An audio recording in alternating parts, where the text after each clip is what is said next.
अस्सलाम वालेकुम दोस्त, खुश आमदीद। रमजान की आमद में आपके लिए हमने रमजान ऑफर लेके आ गए मेरे भाई। इस टाइम पे 464 का कोई भी मोबाइल लो, टेक्नो का लो, इन्फिनिक्स का लो, वो सिर्फ और सिर्फ 26,000 रुपए में आ रहा है।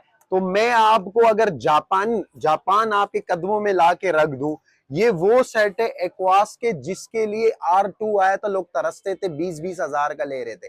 हमने आपके लिए सेंस 7 ले आए 6128 में एमोलेड डिस्प्ले में, और आप उसके कलर की खूबसूरती देखे, और OLED इसमें पैनल लगे हुए हैं।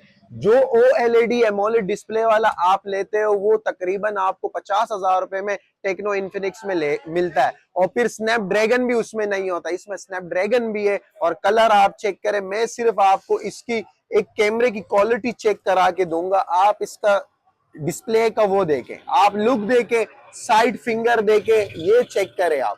ये सिर्फ इसको क्लिक करेंगे आप साइड फिंगर पे और ये आपके लिए ओपन हो जाएगा। ये साइड फिंगर है इसका।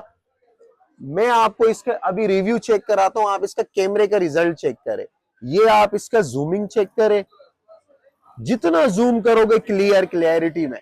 और ये आपका इसका फ्रंट का कैमरा चेक करें मेरे भाई, ये आपको 6128 में मिलेगा। और आप इसकी क्वालिटी तो चेक करें भाई। और इसमें स्नैपड्रैगन 700 स्नैपड्रैगन है जिसमें आप आराम से गेमिंग वगैरह कर लें। ये मार्केट में इस टाइम पे 32 से 33 हजार रुपए में चल रहा है, लेकिन हमारी हमेशा कोशिश होती है कि हम अपनी PR यूज करके कम से कम बजट में आपके लिए लाए। तो रमजान ऑफर में हम 32-33 हजार वाली चीज आपको सिर्फ और सिर्फ 27,000 रुपए में दे रहे हैं 6128 में, जिसमें डब्बा पैक भी 464 LCD वाले में ले लोगे वो 26 का मिलेगा। हम आपको LED वाले पैनल में 128 GB 6128 स्नैपड्रैगन 700 में आपको सिर्फ और सिर्फ 27,000 का दे रहे। इस रमजान ऑफर से फायदा उठाए, रमजान के लिए कुछ ही आमद है और आप कलर वैरायटी देके सारे अवेलेबल है, जल्दी से इस मौके से फायदा उठाए। जजाकल्लाह खैर, अस्सलाम वालेकुम।